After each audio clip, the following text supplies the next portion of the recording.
يعطيكم العافية وأهلا وسهلا فيكم فيديو جديد. اليوم راح نعمل سوا صينية الحلبة على طريقتي بناء على طلب متابعيني الغاليين.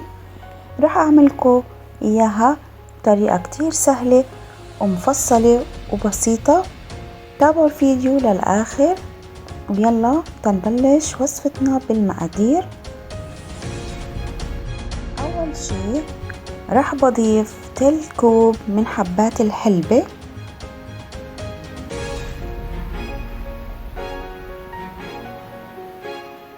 وراح بضيف عليهم كوب من المي الدافئ، وبتركها منقوعة شي ساعتين أو ليلة كاملة لحتى المرارة اللي في حبات الحلبة تنشال. وهيك تمام. بعد ما نقعتها أخدت حبات الحلبة وراح أضيف عليهم كوب ونص من المي وأغليهم على النار. تمام هيك. هلأ راح أضيف 3 أكواب من السميد الوسط،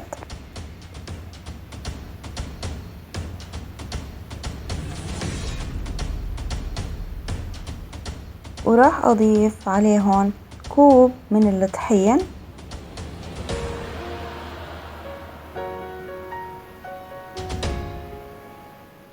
ومعلقتين من الحليب البودرة،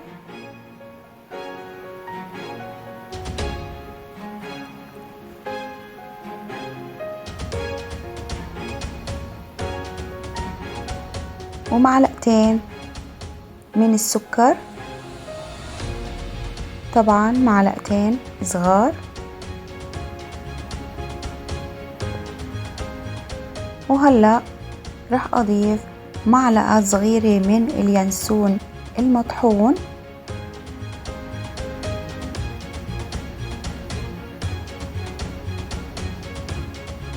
وهضيف معلقة ونص من السمسم،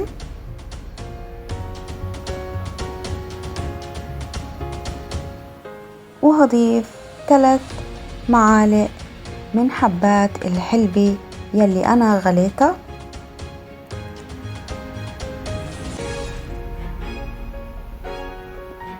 تمام هيك.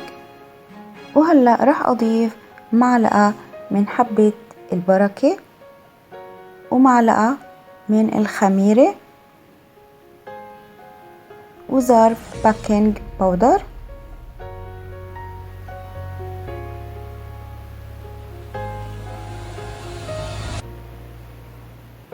تمام هيك. صارت كل المكونات الجافة عندي جاهزة.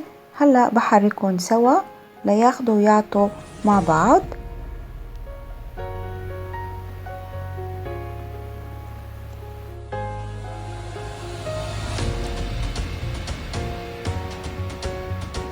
تمام.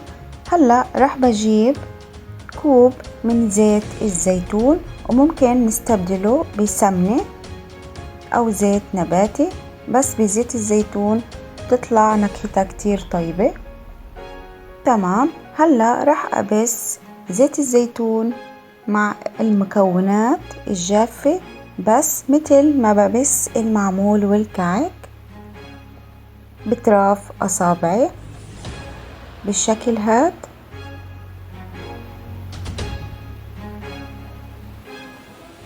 وأهم خطوة في الحلبة إنكم تبسوا بس مثل ما أنا عم بعمل لحتى حبات السميد تتشرب كل الزيت وتتفتح معي.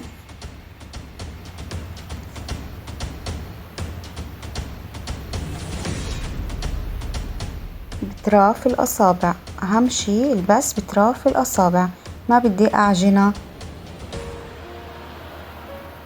بالشكل هاد.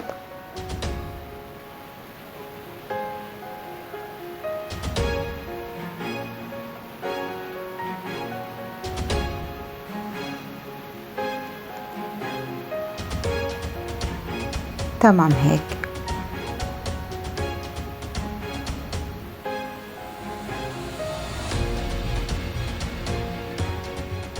وهلأ من بعد ما بسيت السميد والمكونات بزيت الزيتون راح أضيف كوب من مية الحلبة اللي أنا سلقتها، راح أضيف بشويش على الخليط، وهلأ راح أبلش ألمها سوا لحتى تتكون عندي عجينة.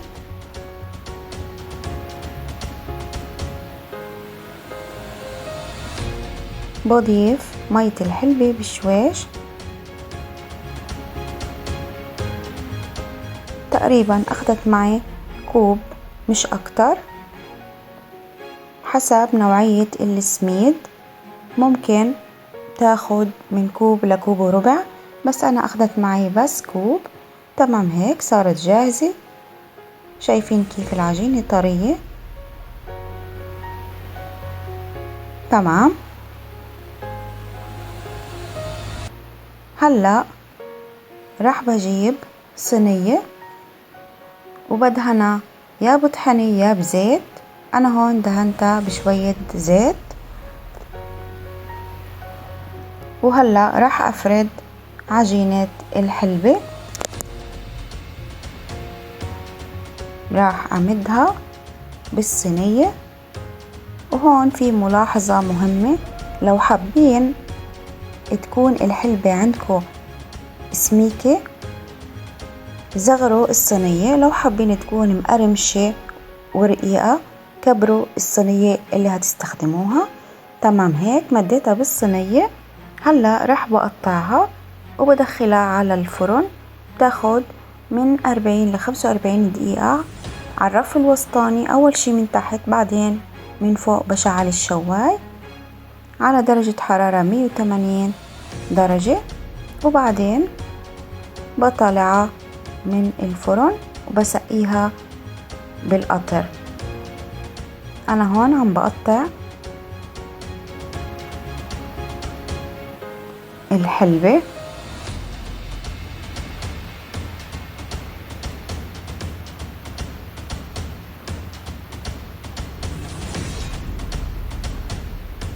طبعا التقطيع حسب رغبتكم، حابين تعملوها مربعات مثلثات شو ما بدكم.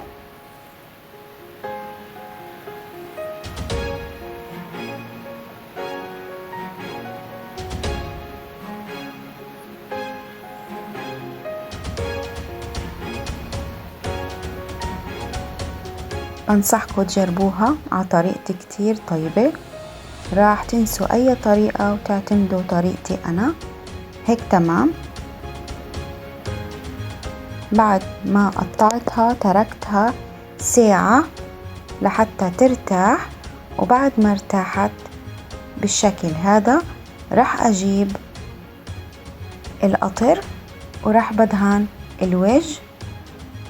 طبعا لما بدهن الوجه بالقطر بعد التحمير بيعطيها لون كتير حلو، فهاي الخطوة ضروري انكم تعملوها. ولا تنسوا اني انا تركتها ساعة لحتى ترتاح وتخمر معي. كل ما خمرت بتعطيكم نتيجة احسن واحسن. تمام هيك. هلا بدخلها على الفرن مثل ما حكيت لكم بتتحمر.